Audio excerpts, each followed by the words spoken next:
Você está na quinta-feira do Jubileu, do Ano Santo, série Jubileu 2025, Peregrinos de Esperança. Jubileus no Jubileu.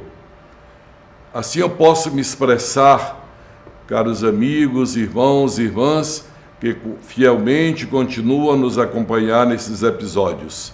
De vez em quando recebo incentivo, recebo encorajamento de pessoas que estão seguindo os episódios, seja da terça-feira com a espiritualidade de Santa Teresinha, seja nas quintas-feiras como hoje, com os episódios relativos ao Jubileu, incentivos de que está contribuindo, está enriquecendo.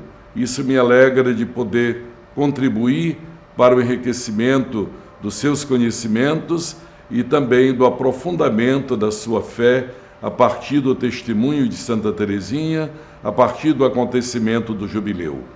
Pois bem, nós estamos a poucos dias da festa de São Pedro e São Paulo. Dia 29 de junho se aproxima, hoje é dia 26. Isso faz lembrar que o Jubileu, desde que foi instituído no ano 1300 pelo Papa Bonifácio VIII, ele vem sendo sempre uma ocasião de peregrinação ao túmulo dos apóstolos, particularmente Pedro e Paulo em Roma, o que significa voltar às origens da fé. O primeiro escritor oficial da igreja, chamado Eusébio de Cesareia, dele nós temos a história eclesiástica, eu inclusive já tive a ocasião de ler.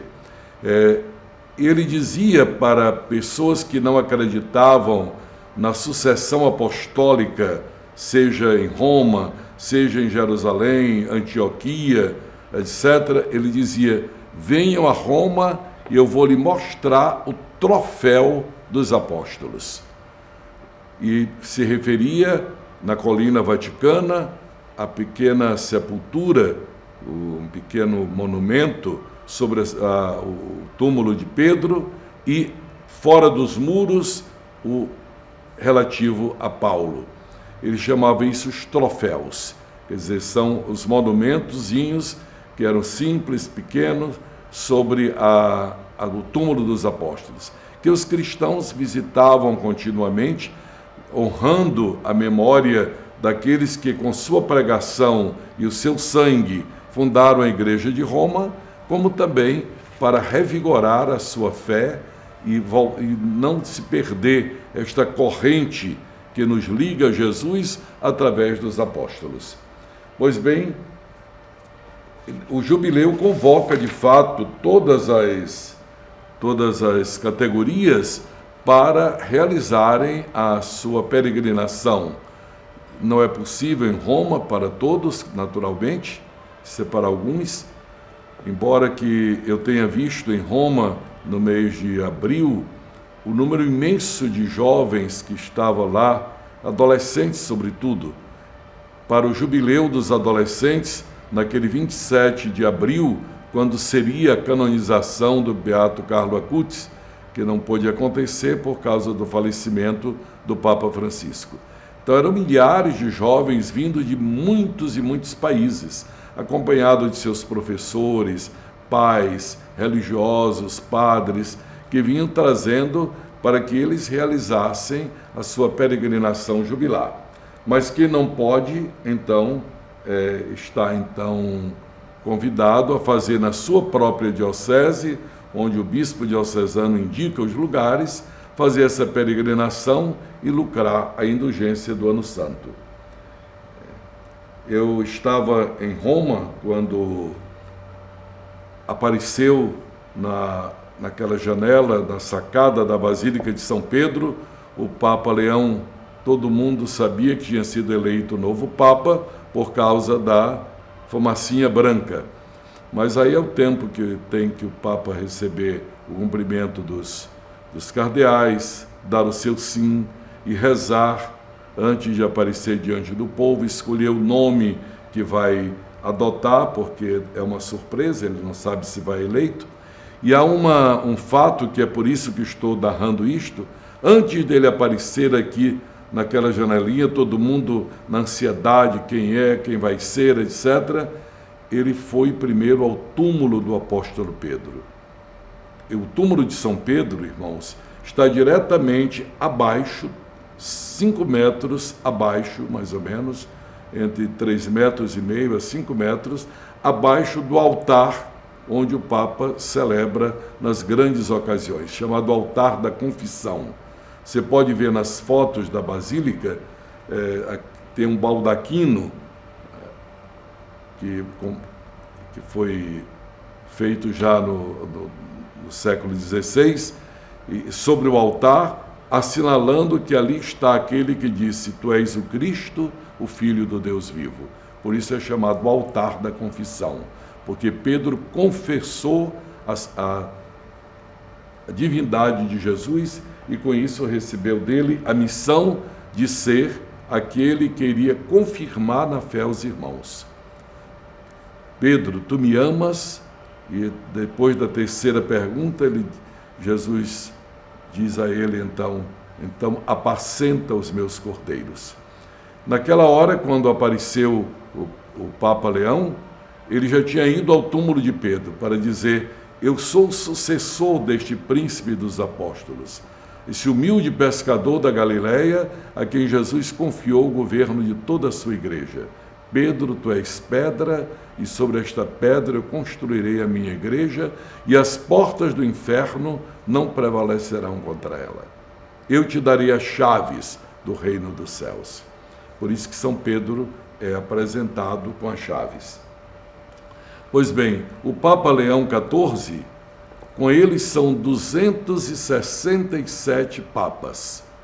Quer dizer, desde Pedro até agora, a Igreja de Roma teve à sua frente 267 bispos, ininterruptamente.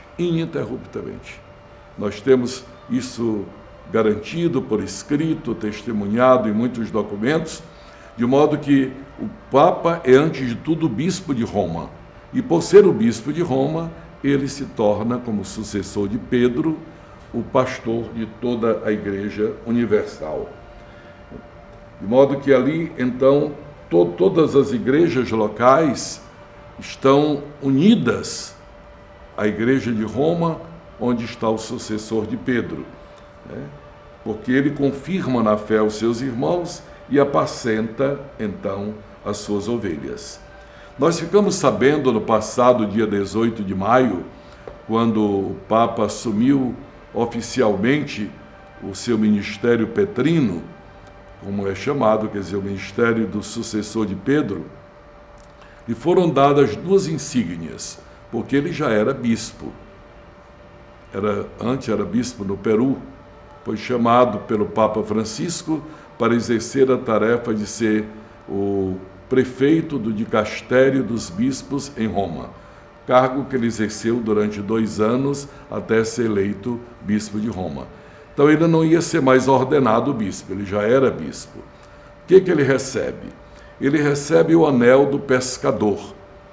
A televisão mostrou que depois da morte do Papa Francisco foi quebrado o anel, porque este anel era, como na antiguidade, não só um anel como o que eu trago aqui, com o anel de bispo, mas é um anel que tem também um sinete, figuras que na antiguidade se colocava no lacre e ficava como um selo, uma marca de que aquilo vinha da própria pessoa.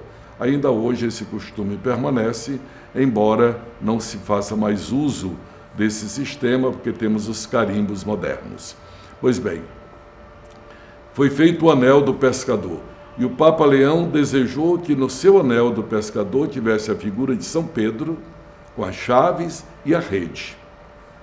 A chave que lembra este poder de servir a Igreja nesse ministério da unidade, e as redes, a missão de continuar a evangelizar, de continuar a expandir a fé e manter todos na barca de Pedro, sem deixar escapar ninguém. Um belo símbolo.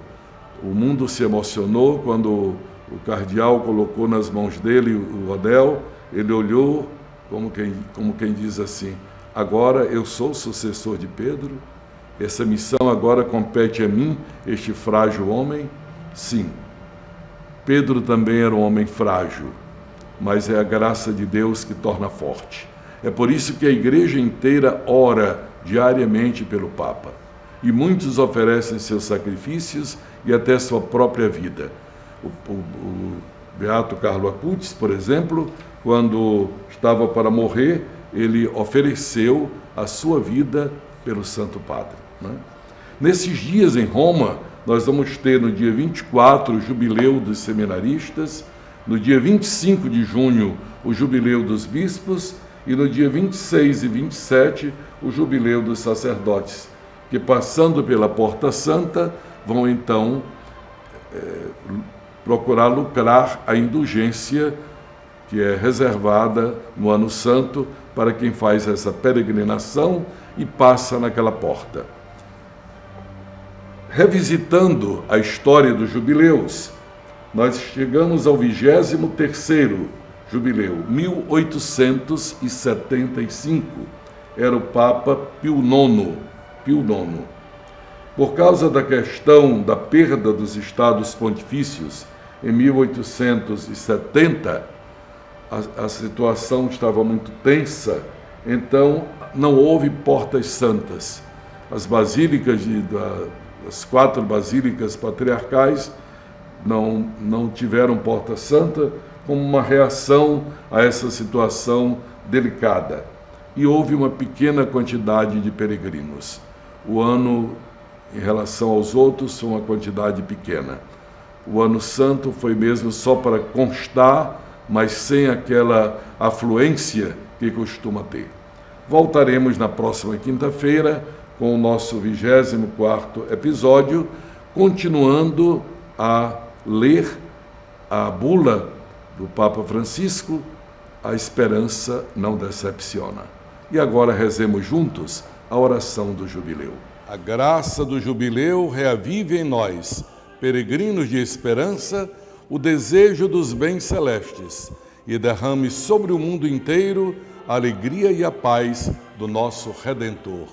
Amém.